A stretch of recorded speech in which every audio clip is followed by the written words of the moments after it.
L'appel est arrivé à minuit 47. La voix de mon père était plus basse que jamais.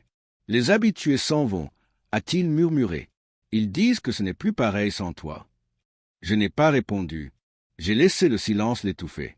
Car pour une fois, il ressentait ce que j'avais ressenti pendant des années, la douleur d'être remplacé. 6 ans, c'est le temps que je leur avais consacré. 6 ans à gérer ce café comme si c'était vital. Gérer le personnel, concevoir le menu, bâtir la marque de A à Z. Chaque table, chaque recette, chaque mot sur ce tableau noir, c'était moi. J'ai investi toute ma vingtaine dans cet endroit, pendant que mes amis construisaient leur propre vie. Je me disais que la famille comptait, que la loyauté primait sur la raison. J'avais tort. Le jour où je l'ai appris, il n'y a pas eu de scène dramatique.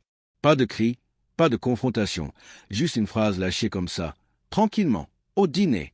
On a cédé le café à ton frère, m'a dit ma mère en mangeant son curry comme si de rien n'était.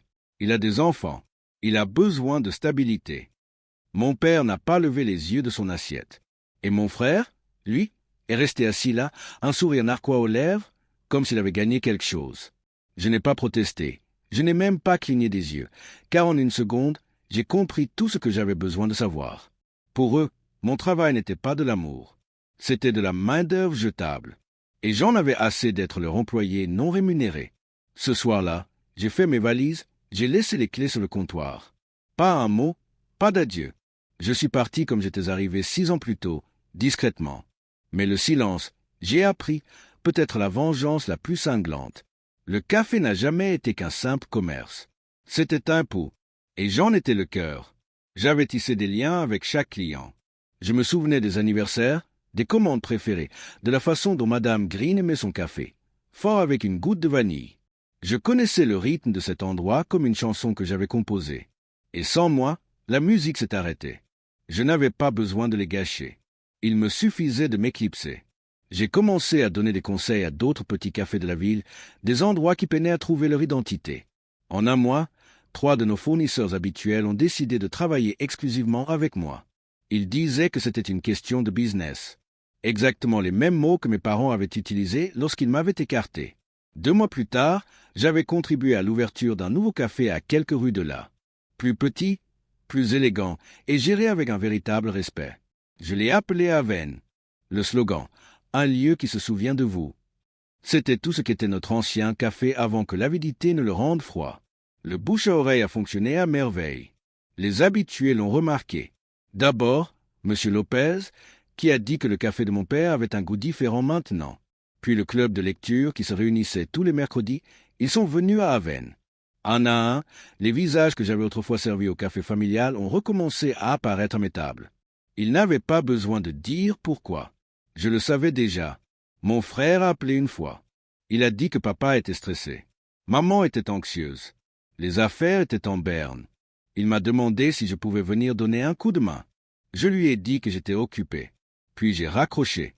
La vengeance n'a pas toujours besoin de feu et de fureur. Parfois, c'est juste l'absence. Le vide qu'on laisse derrière, soit quand on cesse de porter le poids des autres. Puis est arrivé cet appel à minuit. Les habitués partent.